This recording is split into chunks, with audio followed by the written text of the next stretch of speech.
근데 사실 비만 치료제 이렇게 열광하는 이유가 뭐냐면 네. 당뇨병 환자보다 비만만 있는 환자, 당뇨병은 없는 비만 환자한테 투약을 했었을 때 살이 더 잘 빠져요.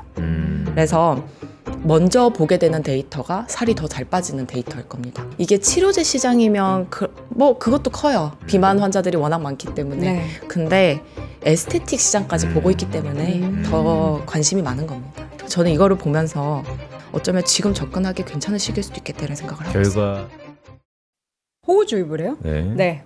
죄송합니다. 월스트리트 모닝브리핑 함께하고 있습니다. 여러분, 호우주의보라고 합니다. 방금 전에 우리 또 빈센님께서 날씨까지 알려주셨는데, 자, 오늘 바로 만나보도록 하죠. 오늘 글로벌 인터뷰, 제 옆에는 빈센님 함께 합니다. 비 많이 와요?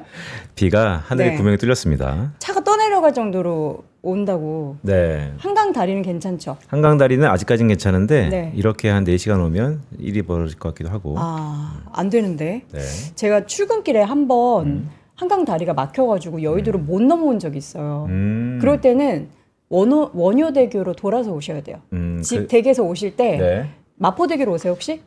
아, 저는 그냥 팔팔 타고 쭉 옵니다. 거기는 더 못 와요. 아, 거기는 그렇죠. 좀 비가 많이 지대가 오면. 낮으니까. 맞아요. 네. 바로 강변북로 넘으셔서 원효대교로 해가지고 건너오셔야지. 왜 원효대교예요? 원효대교가 좀 높나 봐요. 거긴 안 막더라고요. 예, 마포대교는 약간 이렇게 들어가는 데가 있어가지고 네. 예, 저 TMI였습니다. 여러분 비 오니까 정말 조심하셔야 됩니다.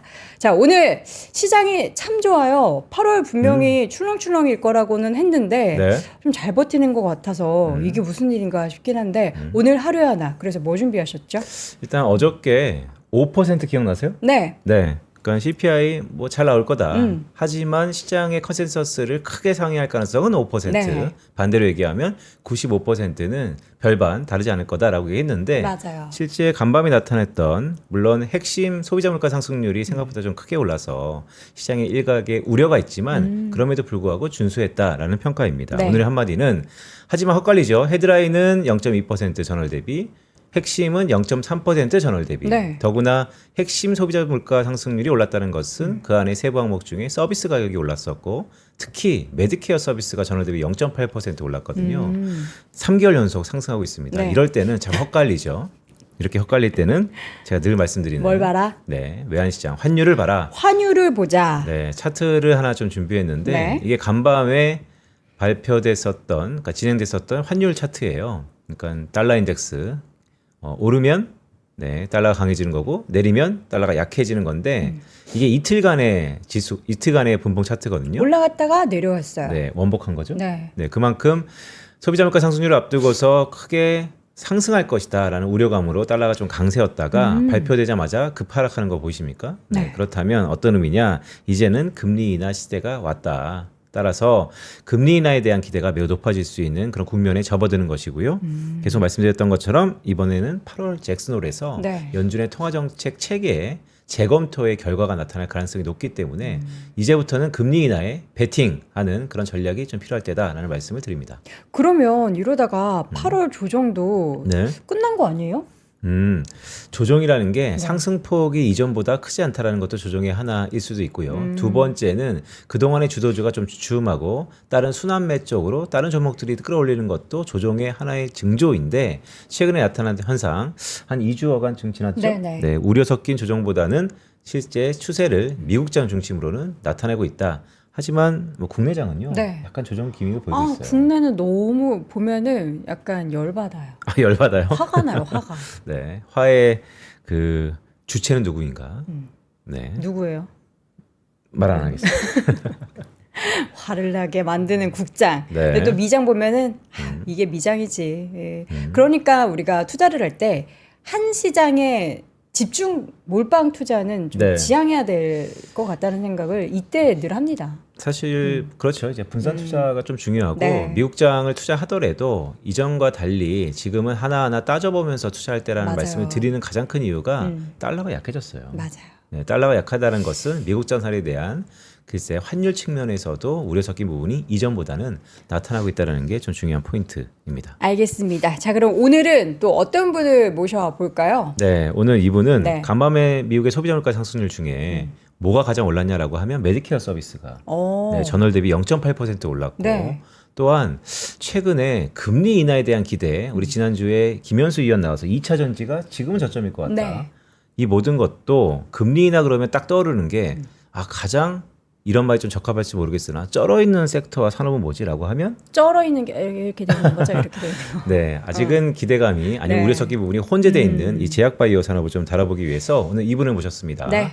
이분은 참 능력이 다재다능하신 것 같아요. 대단합니다. 네, 진짜 애널리스트이자 어. 네, 또 약사이기도 하고 네. 네, 점점점 어쨌든 하나증권에서 제약바이오를 담당하고 있는 김선아 애널리스트 모셨습니다. 어서 오세요. 안녕하세요. 네, 처음 방송이시라고. 네, 방송 처음입니다. 네, 근데 제가 봤을 때는 이분은 뭘 해도 다 잘할 것 같아요. 이미 여러분, 여유가 있어요. 이미. 진짜 놀라시지 마세요. 일단 이분이요.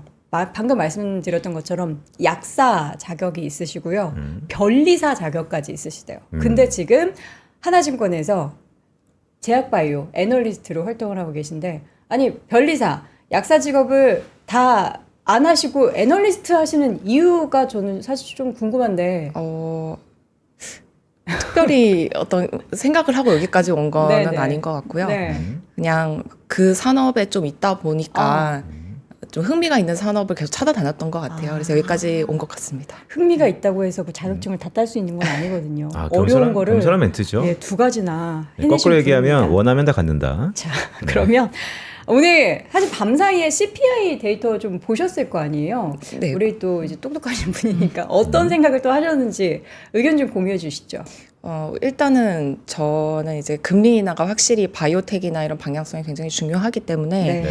근데 뭐 CPI가 그렇게 움직였다고 해서 바로 금리 인하에 반영되고 하는 것 같지는 않아요. 그래서 저희 투자 전략팀에서 말씀해 주시는 거를 좀 기반을 해서 많이 판단을 하는데 아까도 말씀하셨지만 이제 메디케어 지수가 좀 올라왔다 네. 말씀을 하셨고 실제 금리 인하 기대감이 많아지면은 당연히 올라갑니다. 그래서 바이오텍이나 메디케어 쪽이 좀 많이 올라가는 건 맞는데 요즘에는 반드시 하반기에 올라갈 거다라고 보기 어려운 이유 중에 하나가 약가 인하 정책 관련해서 트럼프가 굉장히 강한 논조를 취하고 있습니다. 그쵸. 예, 이렇게 되게 되면 사실 바이오텍들 같은 경우야 이제 금리 인하 영향을 받고 보통 수급의 영향을 많이 받기 때문에 수익률 측면에서는 크게 움직일 것 같지는 않는데 네. 글로벌 빅파마들 같은 경우에는 약가 인하 정책이 크게 영향을 받을 수밖에 없습니다. 예.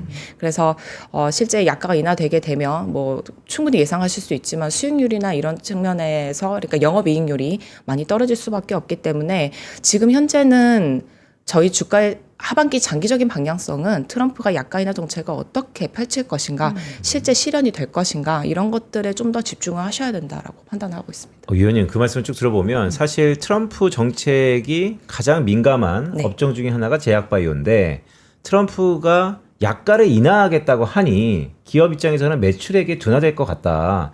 이게 사실 트럼프 집권부터 쭉 이어졌던 내레이션인데 그러면 문제는 그게 언제 다 반영되느냐. 실적에. 네, 그러니까 다 반영되면 지금부터 사면 되는 것이고 아직도 멀었어요. 불확실성이요라고 하면 또 지켜봐야 되는 것이고. 아직 맞습니다. 반영 안 되지 않았어요? 반영 안 됐고요. 우선 1차적으로는 그 글로벌 빅파마들한테 내가 이렇게 정책을 펼칠 것이니 너네가 대안을 먼저 가져와 봐라 라고 했는데 그 대안이 좀 마음에 안 들었나 봐요. 그래서 마음에 다시 들 때까지. 가져와라. 예, 그렇게 된 상황이라 네. 좀 더 아마 당장 약가를 인하시키기가 어려운 게 뭐 파마 입장에서는 뭐 쉬울 것 같지만 오히려 반대로 생각을 해봐야 되는 게 왜 미국만 약가가 비쌀까를 생각을 해봐야 됩니다. 왜 비싸요? 진짜요? 네, 보통의 경우에는 우리나라 같은 경우에 건강보험공단이라든지 이런 것에서 약가를 많이 지정을 해주고 있고요. 유럽 같은 경우에도 정부 단에서 약가를 조정을 하고 있는데 미국에는 중간에 PBM사 그러니까 PBM? 예, 약가를 결정하는 단체가 사업 기업입니다. 그래서 거기에서 결정을 하고 그 다음에 사보험의 비율이 너무 높아요. 맞아요. 절반 이상이 사보험에 의존을 하고 있는 상황이기 때문에 중간에 PBM사나 보험사가 이렇게 껴있는 상태에서는 위에서 약가를 누른다고 해도 어느 정책 구간에 들어설 수밖에 없습니다. 그래서 최근에 릴리가 실적 발표를 했었을 때 많은 그 애널리스트들이 질문을 했어요. 약가 인하 정책에 대해서 어떻게 대응을 하고 있느냐라고 했을 때 결국 장기적인 방향으로는 미국 약가 정책에 대한 구조적인 변경이 필요하다라고 얘기를 했습니다. 그게 답이에요, 사실. 그래서 약가 인하라고 하는 게 과연 어떻게 실현될 수 있을까? 그것도 매우 궁금한 부분입니다. 네. 아마 쉽지 않을 거예요. 회사를 뺄 수도 없고요. 네. 근데 그 시장이 또 상당히 크기 때문에 그거를 다 이제 뭐 협의를 통해서 다른 방식으로 해결할 수 있도록 하는 네. 수밖에 없는데 그것 또한 예상하기 쉽지 않거든요. 위원님 이런 생각 드는데요. 결국 트럼프가 원하는 건 결과적으로 난 모르겠고 가정은 어쨌든 약가 인하해라고 하면 관련 업체들은 자 이걸 이제 누가 떠안을까? 그게 문제잖아요. 네. 그게 협의가 지금 안 되는 거잖아요. 네, 협의가 안 되는 거고요. 네. 그래서 어떤 얘기도 있었냐면 미국이 약가를 인하하지 못한다면 주변국이 약가를 올려라. 아 차라리 네. 그렇게 되면 어떻게 신선한데? 되는 거죠? 그거 근데- 안 좋은 거 아니에요? 예, 근데 그거 네. 같은 경우에도 국가 간의 타협이 필요한 부분인데 그게 더 어려울 것 같은데요. 그렇죠. 네. 그래서 어. 지금 하반기 방향성은 이걸 어떻게 해결해 나갈 것인가, 어떤 네. 대안이 제기가 될 것인가 이런 게 좀 많이 궁금합니다. 그러면 이게 왜 우리 제조업은 생산하는 기업과 음. 또 그것을 받는 또 그 유통하는 기업과 소비자 이렇게 해가지고 뭐 1대1대1해서 네. 30%씩 다 관세? 예, 한다고 아, 네. 하잖아요. 그러면은 그들도 뭐 일라일리 같은 그런 기업과 중간에 말하셨던 뭐 PBM사 그 회사와 소비자와 이렇게 세 가지로 나눠서 이렇게 분산하면 안 되는 거예요? 그냥 제 생각입니다. 짧은 저의 생각입니다. 아 근데 물론 네. 제품의 프로덕트 측면에서 약이라는 건 글쎄 우리 국내 입장에서 보면 네. 우리 의료보험제도 때문에 약이 참 공공재적인 성격이 있잖아요. 그래서 미국은 뭐 이런 얘기도 있잖아요. 정말 돈 없으면 죽는데 병원 가면 막 몇 억씩 나온대. 막 이런 정도의 연장선상이니까 맞아요. 좀 민감한 부분이긴 합니다.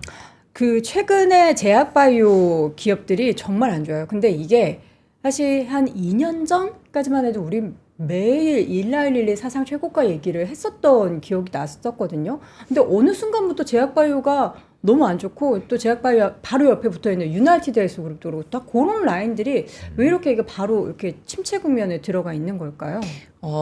이 참 재밌는 게 네. 기대감이 있을 때 주가는 더 잘 가요. 네. 근데 그게 실현이 되면 오히려 좀 빠지는 경향이 있는 것 같습니다. 현실화가 되면 네, 현실화되면. 그래서 릴리가 왜 그렇게 주가가 잘 갔냐라는 근데 지금은 왜 빠졌냐라고 하면은 요거는 지금 오늘 말씀드릴 내용 중에도 좀 있는데 네. 지금 화면을 봐주시면은요. 여기에서 세마글루타이드가 노보노디스크고 네. 터제파타이드라고 하는 게 이제 릴리에서 만드는 약물입니다. 근데 여기에 보면은 이 처방수 단에서 보시게 되면 약간 연한 하늘색이 올라가는 그래프를 보면 굉장히 가파르게 상승을 하고 있잖아요. 네. 이렇게 될 거라는 기대감이 반영이 되었을 때는 주가가 더 높았고요. 이제 추월을 했습니다. 추월을 하고 나니까 더 이상은 뭔가 여기에서 그냥 계속 실적이 좀 나오는 거지. 우리가 좀 꿈꿀 수 있는 건 이미 눈으로 봐버리니까 그게 주가가 좀 빠진 영향으로 볼 수 있을 것 같습니다. 아, 우리가 제약바이오 그러면 사실 제약바이오를 100% 알고 투자하는 사람이 없을 만큼 상당히 복합적이고 어려운 산업인데 그동안에는 어쨌든 신약에 대한 기대, 유통에 대한 기대 이런 것들이 꿈과 꿈을 이어갔다면 지금은 그런 것은 다 거품 속에 없어지고 실제 데이터를 보고 하다 보니 뭐 ROE라든지 이런 수익성이 별로 안 나온다 이런 말씀인가요? 아니요, 수익성은 나옵니다. 아, 그래요? 네, 상관없습니다. 근데 이게 반대로 보면은 예를 들면은 우리나라 기업하고도 많이 연관이 지어서 이제 할로자임이라는 회사를 좀 쉽게 많이들 알고 계실 거예요. 그 예를 들어보게 되면 이 회사 같은 경우에는 되려 실적을 보고 나서 더 주가가 올라갔어요. 왜냐하면 예상보다 너무 실적이 잘 나왔던 거예요. 네. 그런 케이스가 있었던 반면 이제 릴리 같은 경우에는 완전 정반대인 게 이번에 실적 발표를 하면서 가이던스 상향을 했습니다. 네. 네. 그럼에도 불구하고 주가가 빠졌던 거여서 그 이유를 보게 되면 결국 파이프라인 때문이에요. 그래서 향후 미래를 이끌어 나갈 것에 대한 기대감이 주가에 더 많이 반영된다고 보시면 좋을 것 같습니다. 노보노디스크 일라일리 주가의 폭락 최근에 사실 최근 일만 아니고 계속 그 횡보 장세를 펼쳐가고 있는 가운데 말씀하셨던 그 비만 치료제 시장에 있어서도 이 판도가 많이 달라지는 것 같고 최근에는 뭐 경구용 비만 치료 그 효능에 대해서도 약간 기존 주사형보다는 좀 효능이 떨어진다 뭐 여러 가지 악재들만 계속 쏟아지고 있는 것 같아요. 네. 그거는 이 비교 대상이 명확하게 있고요. 이제 개화되는 시장이다 보니까 숫자로만 판단을 해서 그렇습니다. 노이즈가 발생할 수밖에 없는 네, 그런 맞습니다. 구간이다. 네. 그래서 지금 가장 잘 팔리고 있었던 거는 노보노디스크의 세마글루타이드고요. 그 다음에 올해부터 릴리의 터제파타이드가 반전이 됐습니다. 네. 터제파타이드가 지금 제일 잘 팔려요. 네. 그렇게 올해부터 이렇게 바뀌었는데 그러면 다음에 나오는 약물들은 네. 적어도 기존에 있었던 것보단 좋아야 하는데 기존에 있었던 것 중에 터제파타이드 같은 경우에는 좀 대상을 삼기가 쉽지 않은 게 이 릴리의 터제파타이드는 약효가 너무 좋아요. 살이 극단적으로 많이 빠집니다. 이게 세마글루타이드에 비하면. 그렇기 때문에 지금 나오는 경구제나 이런 것들은 세마글루타이드를 비교군으로 삼고 있거든요. 그 말씀하시는 터제파타이드가 우리가 아는 마운자로 예, 젯바운드가 비만 치료제로 팔리는 상품명이고 당뇨병 치료제는 네. 마운자로라는 마운자로. 상품명으로 팔립니다. 네. 젯바운드. 그거고 제가 근데 이거를 왜 세마글루타이드, 터제파타이드 이렇게 말씀을 드리냐면 제2형 당뇨병 같은 경우에는 비만 환자인 경우가 많아요. 그러니까 동시에 그 질환을 다 앓고 있는 경우가 많습니다. 그래서 실제 처방이 나갔는데 이 처방이 비만 치료 목적인지 당뇨 치료 목적인지 정확하게 구분하기가 어려워요. 그래서 시장을 가지고 있어서. 네, 두 개 다 있어서. 그래서 시장을 보실 때에는 세마글루타이드나 터제파타이드로 분석을 하시는 게 더 정확도가 높습니다. 복합적이니까. 네, 맞습니다. 어려워요. 네, 어려워요. 네. 성분 이름으로 얘기하니까 이게 성분 이름인 거. 네, 이거는 성분? 성분명입니다. 네, 터제파타이드, 네. 세마글루타이드. 글루타이드. 네. 글루타민, 글루타이드. 진짜로? 자, 우리가 이제 생각하는 그 비만 치료를 상품명으로만 우리가 항상 익숙하게 네, 들었는데 말씀해 주셨던 그 내용으로 들어보면은 그러니까 둘 중에 뭐가 좋다고요?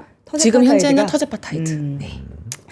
어렵습니다. 자, 노보노디스크와 일라일릴리. 그러면 어떻게 지금이 시장의 개화기 때문에 여러 가지 노이즈가 발생을 했고 그 노이즈로 주가가 지금 이렇게 하락을 했는데 어떻게 지금 투자에 그럼 적기라는 생각을 해야 될까요? 그래서 회사의 어떤 업사이드 제가 아까도 말씀드렸죠. 주가가 올라가려면 네. 결국 미래의 무언가가 그쵸. 필요하다라는 말씀 드렸잖아요. 그런 측면에서 회사를 각각 보셔야 돼요. 일단은 노보노디스크가 주가가 왜 떨어졌는지부터 먼저 봐야 되는데 노보노디스크는 명백합니다. 세마글루타이드가 덜 팔려서 그래요. 그래서 눈높이를 낮췄는데 컨센서스보다 또 낮았어요. 그래서 주가가 많이 떨어졌고 그 다음에 노보노 같은 경우에는 세마글루타이드 더 잘 팔기는 어렵습니다. 왜냐하면 특허가 곧 종료돼요. 그래서 제네릭이 나오면 복제하기 더 저렴할 것이기 때문에 그쪽으로 시장 많이 뺏기겠죠. 그렇게 되면은 이제 노보노 같은 경우에는 다음 키즈가 무엇인가를 봐야 되는데 카그리세마라는 게 있습니다. 카그리? 세마. 예. 이게 아까 세마글루타이드의 세마 말씀드렸잖아요. 네. 그리고 앞에 카그리가 붙은 거라서 카그리는 뭐예요? 이게 카그릴린 타이드라고 하는 아밀린 수용체 성분명입니다. 어렵죠? 어려워. 지금 새벽에 지금 뇌도 아직 제대로 안 중간중간에 깼는데. 해석이 들어가야 되는데 네. 일단 다시 정립해 봅시다. 네. 이 약물 이름은 그래도 나름 외우기가 쉬운 게 네. 복합제예요. 복합제. 네, 근데 그 두 개의 성분의 앞글자를 딴 겁니다. 카글릴린 타이드의 카그와 네. 그 다음에 세마글루타이드의 세마를 따서 카그리세마라고 부르는 거예요. 그래서 카그리세마. 네, 이 물질 같은 경우에는 저희가 뭐 세마글루타이드 약효가 없어? 그러면은 많이 때려놓으면 되지라고 생각을 하시지만 그러면 부작용이 그만큼 나오잖아요. 예. 그래서 세마글루타이드를 많이 넣을 수 있는 데는 한계가 있습니다. 그래서 그거와 같이 넣어서 대신에 다른 메커니즘을 통해 내려가니까 부작용은 세마글루타이드를 증가시킨 만큼 나오지는 않는데 약효는 시너지하게 나오는 이런 방향을 계획을 한 거고요. 그래서 만들어진 게 카그리 세마였는데 네. 사실은 여기에 대해서 기대감이 되게 많았었어요. 상당히 많았던 게 임상, 2상, 3상 중간 이렇게 보게 되면 살이 드라마틱하게 많이 빠지는데 네. 그 정도가 터제파타이드랑 견줄만 한 거예요. 그래서 올해 3월에 네. 결과 발표를 했는데 노보노디스크에서는 이렇게 결과가 좋아라고 하면서 발표를 했는데 주가는 떨어졌어요. 왜냐하면 25% 정도의 체중 감소율을 달성할 거다라고 얘기를 했는데 네. 22.7% 정도밖에 되지 않았던 거예요. 약 2%포인트가 부족했군요. 네, 근데 그게 터제파타이드랑 비교를 하면 어떠냐라고 하면 터제파타이드가 22.5%라는 숫자를 갖고 있습니다. 그거보다는 0.2% 0.2% 높죠. 높네요. 네. 그래서 근데 투약 기간은 터제파타이드 72주, 그다음에 여기는 카그리세마는 68주였어요. 더 네. 짧잖아요. 네. 그럼 훨씬 근데 더 좋은 사실 거예요. 4주 차이가 뭔가 드라마틱하게 나오진 않는데 한 달 중요해요. 한 달 중요합니다. 그래서 비슷하게 놓고 보자라고 보게 되면 네. 마치 카그리세마가 되게 부족하다기보다는 터제파를 이기기는 좀 부족해 보이는 거죠. 근데 여기에 맹점이 하나가 있습니다. 뭐죠? 그 임상 결과를 봤을 때 네. 환자군이 한 100명이 모집이 되면 네. 네.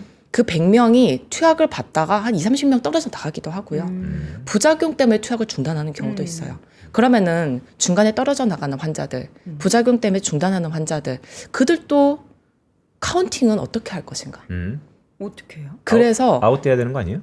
그게 근데 이제 아웃시키가 그런 게 일단 투약을 받았기 때문에 네. 살이 빠지는 경향성이 보였다라고 한다면 네. 부작용 때문에 뭐 6번 맞아야 되는데 3번 맞고 어쨌든 살이 빠졌어요. 네. 그럼 그 데이터는 완전히 아웃인가 포함시켜야 될까? 저희도 되게 애매하네요. 궁금하잖아요. 네. 네.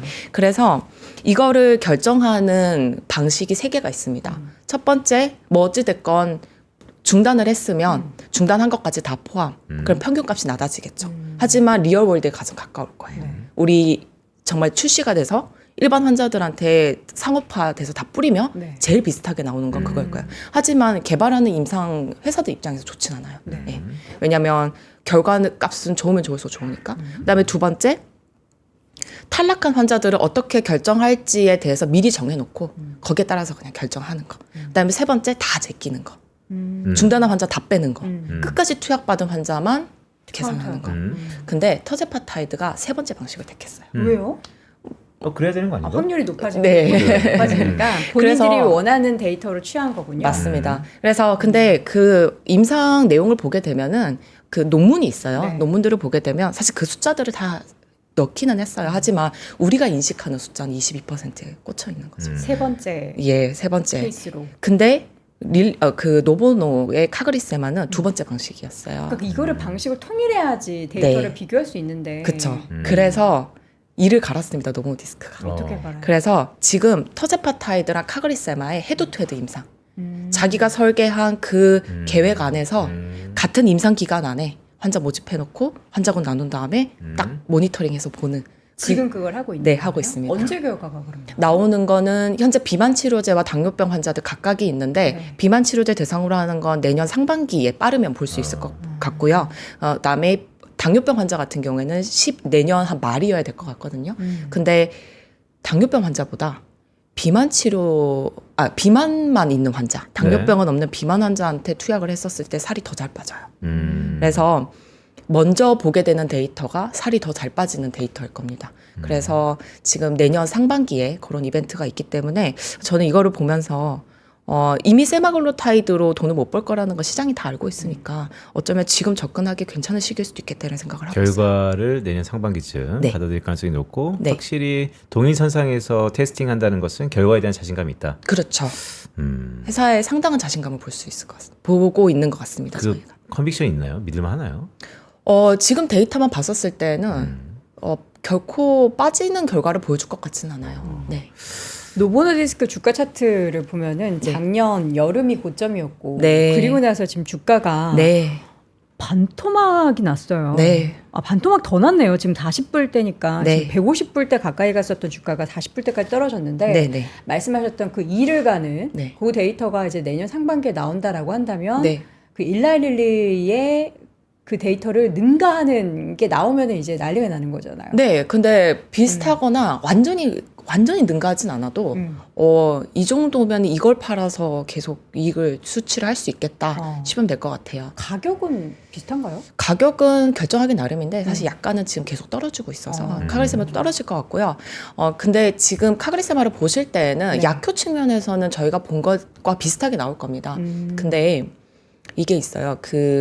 지금 카그리세마 아까 말씀하셨지만 2% 차이 때문에 주가 이렇게 떨어지고 네. 약효로는 이기기가 너무 어려운 시장이 됐습니다. 네. 그래서 지금은 부작용 싸움으로 넘어갈 거고요. 어떻게 하면 부작용을 적게 나오는 어떤 약이 부작용이 적은지 중단율이 적은지 또는 이거는 좀 더 이제 한미약품이 좀 트리거로 시장에 많이 알렸는데 네. 근육이 증가시키는 파이프라인을 만들고 있거든요. 맞아요. 지금 저 네. 얼마 전에 그 얘기 듣고 깜짝 놀랐어요. 그 주사제인 거. 네, 주사제입니다. 주사제를 맞으면 네. 지방은 떨어지고 근육이 올라요. 그게 맞아요. 운동하는 사람들의 목적이잖아요. 그쵸. 근데 그거를 주사만 맞아도 된다 해서 와 이거는 네. 그리고 또 노령 인구가 계속 단백질 네. 단백질 줄어드니까 오히려 치료제로 사용할 수도 너무 있고요. 좋을 것 같은 네. 거예요. 그래서 헬스장 어떻게 해? 예? 헬스장들 어떻게 해? 아 근데 또 그렇게 운동을 병행하면 네, 더 더 좋다. 효과가? 예, 뭐 그렇겠죠. 그래서 카그리세마에서 좀 더 집중해서 보는 포인트가 네. 그 이름 어려운 카그릴린타이드라고 하는 거랑 세마글로타이드 섞었다고 말씀드렸잖아요. 네. 근데 카그릴린타이드를 섞은 이유를 또 한번 생각해 보면 걔가 지방이 빠지는데 근육이 빠지는 게 다른 GLP-1 아날로그들보다 좀 적어요. 그래서 체구성률의 변화까지 임상 결과 데이터로 세부적으로 보여준다라고 하면 터제파타이드 근육이 많이 빠지거든요. 그래서 강점을 더 보여줄 수 있을 것 같습니다. 네. 야, 이게 점점 글쎄 뭐 편해지긴 하겠네요. 근데 여러 가지 부작용에 대해서 네. 합병증에 대해서 상당히 좀 의구심도 든다라는 생각도 저는 좀 사실 드는데 좀 무서워요. 네. 제가 약간 어렸을 때부터 아나운서를 꿈꿔오면서 다이어트를 안 해본 게 없어요. 그래서 20대 때도 뭐 지방 분해 주사, 네. 그다음에 먹는 다이어트 이런 것도 저 다 먹어봤거든요. 네. 근데 결국엔 그게 이제 호르몬을 네. 건드리는 거기 때문에 호르몬 건드려서 사실 몸에 그렇게 좋지는 않을 거 아니에요. 어때요? 생각보다 괜찮아요? 안전합니다. 오. 네. 생각보다. 계속 말씀하시니까 또 이건 믿어야 돼. 그래서 저는 네. 되게 걱정했거든요. 괜히 호르몬 견들었다가 내 몸에 우리 항상 이제 호르몬의 노예다 뭐 이런 얘기하고 사니까 네. 아, 이거 안 좋을 것 같아 했는데 네. 생각보다 괜찮다. 네, 근데 이게 비만 환자들 대상으로 만든 약입니다. 저희가 비만이 아닌데 소비하고 있어서 문제인 거고요. 맞아요. 그래서 네. 비만 아니어도 네. 마른 사람이 더 말라지고 싶어가지고 그렇게들 네. 투약을 하더라고요. 근데 사실 비만 치료제 이렇게 열광하는 이유가 뭐냐면 네. 이게 치료제 시장이면 그것도 커요. 비만 환자들이 워낙 많기 때문에. 네. 근데 에스테틱 시장까지 보고 있기 때문에 더 관심이 많은 겁니다. 그러니까 비만 치료, 병적인 치료의 목적을 넘어서 에스테틱 가면은 이제 거기 시장이 더 크죠. 네, 맞습니다. 네. 지금 그리고 우리가 뭐 필러 맞고 이렇게 하고 막 이런 게 이제 살 빼는 것까지 가고 네. 근육 가만히 있어도 막 만들어주고 그렇죠. 이뻐지고 싶은 욕망. 뭐 만약에 근육 가만히 있어도 만들어준다, 주사 한번 맞아서 만들어준다면 하실 거예요? 밥보다 근육이지. 진짜 이제 안 먹어도 네. 우리 사실 운동하면서 계란 먹고 고기 먹고 챙겨 먹는 거 진짜 힘들잖아요. 맞아요. 그 시장에 대한 기대감을 가져볼 수도 있을 것 같은데 근데 사실 일라인린이나 노보노디스크 말고도 비만 치료제 시장을 뛰어드는 우리나라 기업도 있고 엄청 많잖아요. 엄청 경쟁이 많죠. 지금 엄청 치열해지는데도 네. 과연 우리가 노보노나 일라인린만 바라봐야 하는지. 일단은 기존에 한번 데이터를 확보해 본 회사들 같은 경우에는 추가 데이터도 잘 낼 확률이 높습니다. 네. 네. 그래서 대장주들은 기본적으로 노보노나 릴리는 계속 관심을 가지시는 게 맞고요. 네. 그다음에 릴리 같은 경우에는 터제파타이드 가지고 파이를 안 뺏기려고 정말 다양한 각고의 노력을 기울이고 있어요. 예를 들면 1개월 1회 제형으로 만들기도 하고요. 그다음에 그거 외에도 이제 그 올포글리프론이라고 하는 경구제가 임상 결과가 좋지 않았다라고 해서 이번에 주가 떨어진 큰 이유가 그것 때문인데 저는 그것도 지금 놓을 때는 아닌 것 같아요. 아, 그래요? 예.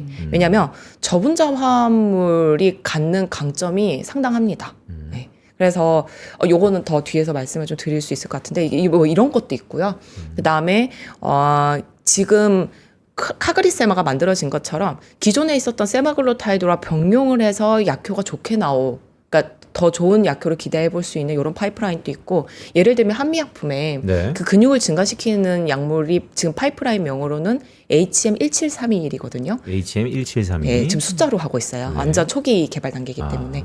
그런 약물 같은 경우에는 세마글로타이드랑 병용을 하게 되면 살은 더 빠지는데 근육은 보존하는 이런 결과가 나오죠. 네. 그래서 지금 현재 바이오텍들 같은 경우에는 어떻게 접근하느냐, 어느 시장에 도전하고 있느냐를 좀 중점적으로 보시면 좋을 것 같습니다. 살은 빠지는데 근육은 증가한다. 자꾸 집중하고 계시죠. 네. 근데 결국에는 우리 이제 투자자의 관점에서 본다면 이렇게 다양한 시장의 네. 확대 그리고 이제부터 개혁이다라고 한다면 뭐 노보노가 됐든 일라일리가 됐든 지금 시점에서의 투자에 대한 매력도는 점점 올라가고 있는 것 같긴 한데 주가 측면에서 보면은 그리고 말씀하셨던 그런 데이터가 내년 상반기에 나온다면 릴리보다는 노보노가 조금 더 저는 매력적이지 않나 싶은데 실제로 위원도 그렇게 생각하시나요? 저는 매력도 측면에서 둘이 비슷한 것 같아요. 비슷하다? 네, 왜냐하면 릴리는 이번에 가이던스 상향을 했는데 네. 가이던스 상향한 이유가 터제파타이드가 잘 팔려서 그래요. 그래서 이게 영업이익률이 너무 높기 때문에 그래서 이게 지금 현재로서 보게 되면은 4페이지 죄송합니다. 지금 이제 화면 봐주시면은 네. 여기 이게 왼쪽에 그래프를 보게 되면 NBRX 프레스크립션이 이게 뭐냐면 그 제품의 처음 처방을 받는 케이스 수입니다. 보시게 네. 되면 회색 그래프가 빠르게 위로 치고 올라오는 게 있는데 얘가 터제파타이드예요.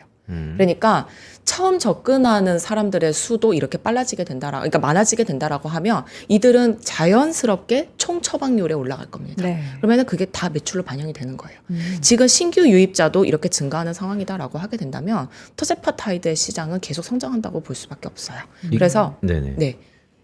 이게 처음 처방하는 게 네. 계속해서 지속적인 처방과 락인이 되는 건가요? 아니면 처음 처방하고 몇 번 하다가 또 그게 끊기고 여기는 어떤 플레이가 되는 거죠? 보통 특별한 사유가 없으면 네. 맞았던 약을 계속 맞아요. 아. 왜 그렇게 되냐면 이게 한번 맞고 끝나는 게 아니라 이 맞는 과정에 타이트레이션이라는 게 있습니다. 탈트레이션. 네, 이게 뭐냐면 이제 호르몬이라고 이제 이해하시다시피 네. 이게 호르몬이니까 처음에 과량을 넣게 되면 부작용이 너무 세게 오는 거예요. 그래서 약하게. 서서히 약을 올려요. 예. 근데 그게 지금 그 터제파타이드 기준으로는 16주 정도 됩니다.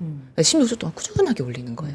그렇게 해서 최종 용량에 도달하면 그걸로 유지를 하는 거거든요. 최종 용량을 계속 맞게 되는 거예요. 네, 그걸로 계속 맞게 되는 거예요. 그렇다 보니까 최종 용량에 도달할 때까지는 다른 약물로 바꾸게 되면 그걸로 또 해야 돼요.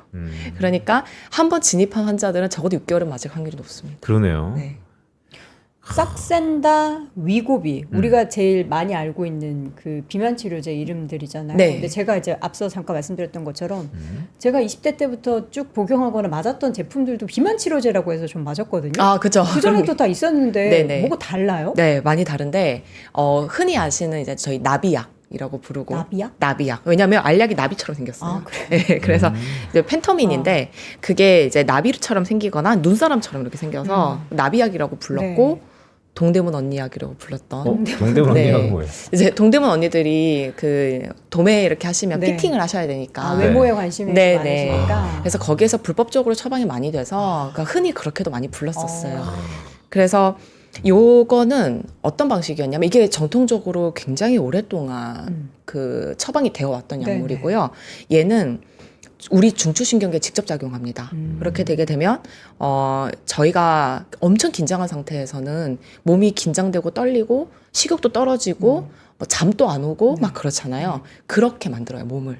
그렇다 보니까 기초의 대사량이 상당히 높아지고 식욕이 떨어지고 막 이런 현상이 나타나는 거죠. 네. 그래서 그걸로 처방을 받으면서 뭐 이런저런 다른 것도 많이 받았어요. 뭐 녹차 고함량 추출물 이런 것도 들어가고 이 휴원스에서 파는 알룬이라고 하는 거는 네. 물리적으로 이렇게 부풀어서 복부 배부르게. 팽만감 만드는 그런 것도 있고 가스 차요.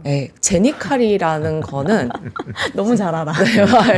오를리스타트라는 성분인데 네. 제니칼은 지방 흡수를 막아요. 그래서 이제 오전에 지방을 아예 흡수를 네, 못하게. 흡수를 막습니다. 그래서 그럼 어디로 나와요, 지방이? 아, 화장실 네, 가시면 네. 네. 그래서 화장병을 보면 이제 네. 아, 기름이 오케이. 둥둥 맞아요. 네. 네, 식사하시면서 나중에 들으시는 분이 먹을게요. 계셔서 네. 얘기 죄송합니다. 못했는데 네. 근데 그런 것들이 있는데 나머지 것들은 차치하고서라도 그 나비약이 문제인 게 네. 중추신경계에 작용을 하다 보니까 맞아요. 부작용이 심한데 막 우울증 생기는 분들도 많았고 그랬어요. 왜냐하면 리바운드가 오는 거예요. 음. 약효가 떨어지면 네. 긴장하고 있다가 싹 풀리면서 확 우울감이 오기도 다운돼서. 하고 그 다음에 잠을 못 자고 맞아. 그래서 이건 처방이 12주까지만 원래는 원칙 처방입니다. 음. 근데 몇 달 또 받아가요. 불법 처방이 많이 이루어졌었어요.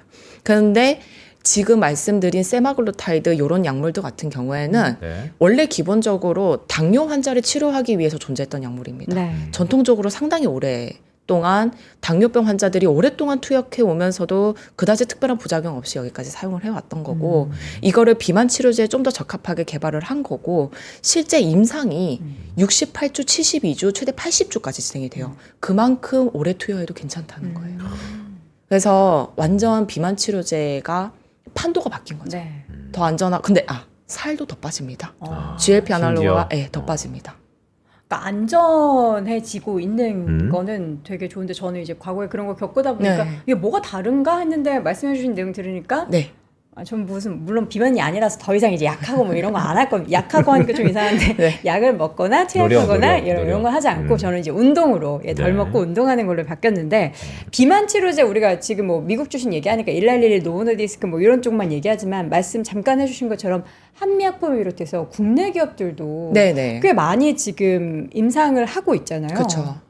어떤 기업이 제일 좀 뭔가 기대할 만한 한미약품인가요? 지금 이게 제가 그 당뇨병에서 발전해 왔다고 말씀드렸잖아요. 그렇다 보니까 그 비스무리한 걸 해왔던 회사들이 되게 많아요.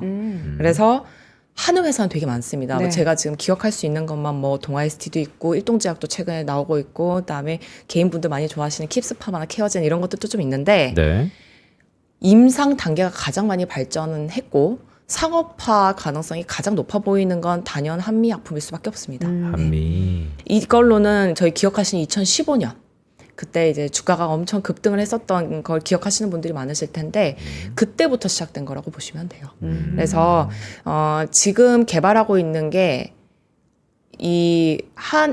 가장 빠른 것 같은 경우에는 2026년에 한국에서 출시가 될 가능성이 현재 높습니다. 2026년 하반기쯤, 내년이요? 네. 하반기 한 네. 1년 정도 남았네요. 네. 제가 지금 좀 기대하는 시장이 어떤 거냐면 아까 또 말씀해 주셨지만 경쟁이 너무 심해지고 있다 보니까 서로의 각자의 제품의 엣지를 찾아 나가야 되는 상황이다 말씀을 네. 드렸잖아요. 이런 비슷한 상황이 좀 비슷하게 있었던 게 보툴리늄 톡신, 저도 지금 그 생각 딱 들었어요. 보톡스. 네, 맞아요. 네. 그게 처음에 우리나라 시장에 들어왔었을 때는 우리 국산이 뭐 내성이 더 잘생긴다더라 뭐 이런. 맞아요. 예. 근데 독일산 제오민이 제일 약하다더라. 네. 그래서 저는 자꾸 내 얘기를 안 해. 아, 지금 또 보밍아웃. 맞으시는가? 저는 제오민은 또 맞다가 또 이제 피부과 선생님한테 저는 여러분들 의학적으로 제가 턱근육이 너무 강해서 이걸 안 맞아주면은 이갈이가 심해지고 치아가 약해진다고 해서 맞는 거예요. 예, 뭐 미용적인 부분도 살짝 있긴 하지만 어쨌든 근데 그러다가 또 요새는 국내 것도 네. 그렇게 그 말씀하셨던 내성이 그렇게 강하지 않다 그래가지고 맞습니다. 국내를 또 제안해 주시더라고요. 네, 그 저는 국산 맞아요. 또 약사님께서 직접 만든 거네요. 그렇고 그 다음에 심지어 지금 대웅제약이 나보타를 미국에 팔고 있는데 네. 미국 가성비 시장에서 엄청 잘 먹히고 있어요. 그래서 이거를 생각을 해보면 이게 비만 치료제 장기적인 미래입니다. 그러니까 그 시장에 가장 적합한 그리고 그 사람의 재정 상황에 가장 적합한 네. 그런 뭐 제품이 존재한다라고 한다면 그렇죠. 그 제품만의 소비 시장이 열릴 거예요. 그래서 지금 한미약품의 그 이제 약물이 한국에서만 팔린다라고 해서 약간 저평가 받고 있는데 저는 개발에 성공하기만 하면 잘 팔 거라고 기대하고 있습니다. 워낙에 그런 거 잘 팔아온 회사잖아요. 그쵸. 네. 가격적인 부분 그리고 이제 기술적인 경쟁력 그런 것들을 이제 갖추기 마련이고 관련한 타겟팅하는 시장 자체를 이제 국내 말고도 해외 시장 뭐 미국이나 유럽이 아니더라도 충분히 또 수출할 만한 국가들은 워낙에 많으니까 또 우리나라 미용 K뷰티 또 엮어가지고 하면은 네. 남미 쪽에서도 엄청 좋아하고 막 그러잖아요. 근데 한미약품의 임상을 보게 되면 거의 그냥 동북아시아 제한이기는 해요. 동북아시아. 예, 동남까지도 왜냐하면 동남의 인종이 동북아시아랑 거의 다릅니다. 달라요. 네, 크게 유전적으로는 다르다고 보기 때문에 약간 동북아시아 쪽인 것 같고, 근데 요즘에 제약사도 기술 이전 못하면 주가 못 가거든요. 근데 한미약품이 기술 이전 목적으로 두 개의 비만 치료제를 개발하고 있기 때문에 네. 그게 이제 기술 이전이 나온다면 있고, 그다음에 비만 치료제는 아니지만 메쉬 치료제가 또 비슷한 그런 뭐 펩타이드 네. 이런 걸 통해서 개발이 됐고. 현재 임상 2상 최종 결과를 좀 기다리고 있는 상황이에요. 그래서 그런 이벤트도 좀 있습니다. 저는 지금 쭉 우리 김선아 연구위원님의 말씀을 들어보니까 비만 치료제, 그러니까 치료제의 목적으로만 가지고는 안 돼요. 뷰티? 결국에는 예뻐지는 것에 대한 그것에 계속 소굴점을 마련해주고 해야 네. 그 기업의 매출이나 이런 것들이 정말 그쵸. 우리가 상상할 수 없는 만큼으로 좀 늘어날 것 같기는 한데 그런 점에 있어서 뭐 그 승자가 미국에서 지금 뭐 노보노디스크는 유럽 기업이긴 하지만 일랄리리가 될지 노보노디스크가 될지는 아직은 아무것도 모르는 거고. 네. 근데 네. 저는 그냥 시장을 파일을 나눠서 가져갈 것 같아요. 비슷비슷하게. 네네. 네. 그러면은 뭘 잡아도 일단은 지금이 개화기라서 네. 그리고 주가도 많이 하락해 있는 상황이라서 매력적이고. 네네. 국내에서도 그러면 그런 파이프라인을 가진 기업들 중에서도 뭔가 또 그동안의 경쟁력을 많이 가졌던 기업들에 대한 투자를 좀 장기적으로 이어간다면 괜찮을 것이다. 네. 근데 한미약품은 신약적인 측면에서 신약. 네, 그러니까 노보노디스크나 릴리 같은 경우에는 신약을 만들고 있는 거잖아요. 네. 신약적인 측면에서 한미를 말씀을 드리는데 네. 지금 D&D 파마텍이나 펩트론이 네. 또 한번 주목해 보실 만한 것 같아요. 요새 주가도 많이 올랐잖아요. 많이 올랐죠. 네. 그래서 D&D 파마텍은 좀 더 나가서 메세라라는 회사를 좀 이해를 하셔야 되는데, 메세라? 네, 메세라는 나스닥 상장사입니다. 그래서 저희 투자자분들께서는 가장 일선에 있는 메세라에 투자하기를 원하시기도 하고요. 그다음에